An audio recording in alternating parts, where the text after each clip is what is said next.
We're going to take a look at functions and relations, just the very basics. What are they? So, what are the big ideas? A relation is a way to describe the relationship between two sets of information. One set of information we usually call the input, and the other set of information we call the output. A function is just a special kind of relation in which each input can only lead to a single output. Relations and functions can be represented in several different ways: numerically, graphically, algebraically, or verbally. And finally, functions can be used to model and analyze real-world situations. So looking a little bit more closely at a relation in terms of graphs, because after all, college algebra involves a lot of graphs, any set of ordered pairs is a relation. And a relation means that there's some kind of relationship between the two values in the ordered pair. And since all graphs are just made up of a bunch of ordered pairs, that's what points are, then all graphs are relations. And you see a couple of examples here. We can look at data in a table. Data in a table with two columns is a relation. There's a relationship between those two columns. In the first example, we have the days, day 1, day 2, day 3, day 4, and then we're recording the high temperature for each day. That's a relation. There's a relationship between the day and the high temperature that was recorded on that day. So that makes an ordered pair. In fact, I can write that table as a list of ordered pairs. In the second table, we have a relationship between the person and their favorite color. Deb prefers blue, John prefers purple, etc. We can also write that as a list of ordered pairs. That's a relation. So then we said that a function was a special kind of a relation. Each input can only have one possible output. If we look at that first table again, each day has a high temperature, and in fact, for each day, only one high temperature was recorded. So that is a function. Each day has a unique high temperature. There's not two different high temperatures on one day. Let's look at a second table now, where we have a person and their favorite color. It turns out that this is not a function. And the reason it's not a function is because John has two favorite colors. We can only have one output per input, so John is only allowed to have one favorite color if we're going to be a function. So again, we can write this as a list of ordered pairs, and we can see that John is an input in two of those ordered pairs, and for each of those, there's a different output, so not a function. So a function you can think of as a machine. It takes something in and it spits something out, and in between there's some rule that does something to the input. So we view our ordered pairs as input, output, and each input leads to a unique output. Now for function notation, we give functions names. And functions are often named with lowercase letters, usually F, G, H are pretty popular names for functions. And so the name of a function where you have an input of x, we're going to call it f, and the notation that we use is f of x, f being the name of the function, x being the input that we send in, and f of x being the output that comes out. So x is the input, and f of x is the output, which is also called the value of the function. Let's look at a few examples to see if we can determine if something is a function.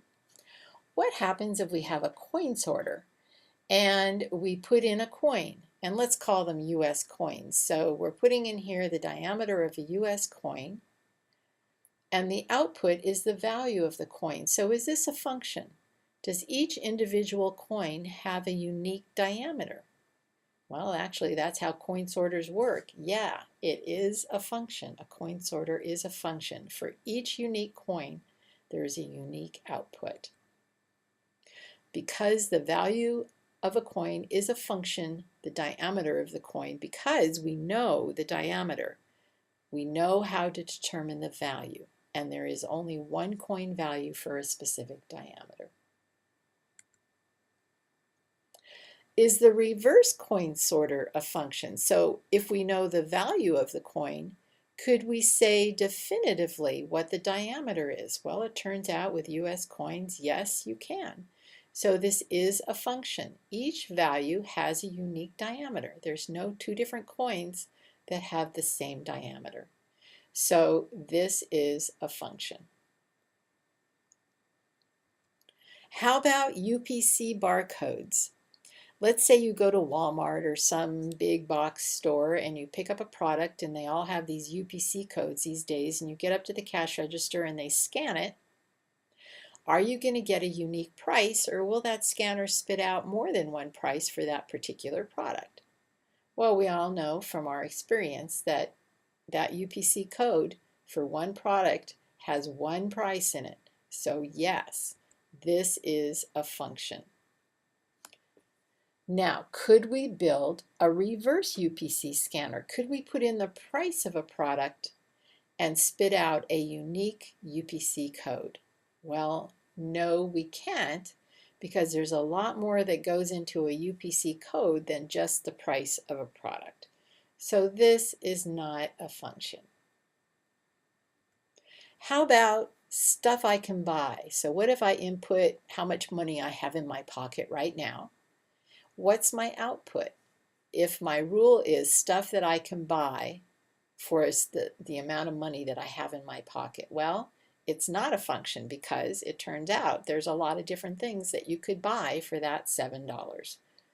Maybe you could buy a train ticket to Santa Fe. Maybe you could buy breakfast at the Frontier. So there's a number of different things that you could do with your $7. So that's one input leading to multiple outputs. So that is not a function. How about this? The nearest prime number. So our input and our rule is the nearest prime number that is larger than the input. So let's say that x is 10. My input is 10. What is the nearest prime number to 10 that's larger than 10? Well, it turns out that it's 11, and that's the only prime number that there is that is near 10 that's larger than 10. So there's one unique output. Let's put in 9. Well, it turns out that 11 is also the nearest prime number that's larger than 9. And it's okay if two different inputs give us the same output. That's okay. That can still be a function. But each one of those inputs has its own unique output. So yeah, that is a function. Let's get a little bit back to algebra here. Is add 1 a function? For any input that I put in and add 1 to it, do I spit out a unique value? Well, yes, I do. So add 1 is a function. Each input can only produce one output. How about find the area of a circle? If I put in a radius, will I get a unique area? Will one radius give me more than one area?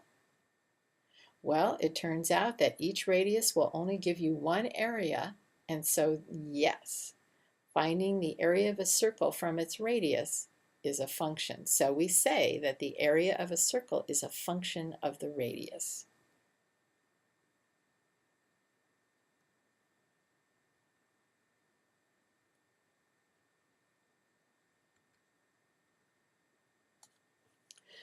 Let's look a little bit at function notation. So we talked a little bit about it at the beginning. We have our input that's notated by some variable, and x is used an awful lot. We have the name of the function, which is f. When we put that together with the input f of x, that represents the output value. It does not mean that we're going to be multiplying that x by anything.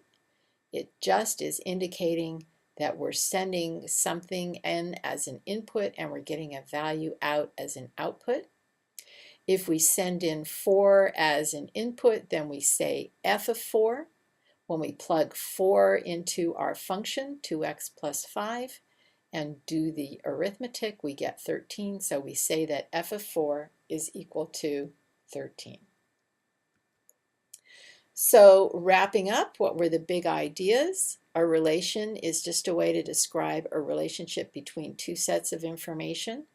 We have an input and an output that make up an ordered pair. A function is a relation in which input can only lead to one output. Relations and functions can be represented in many different ways, numerically, graphically, algebraically, or verbally.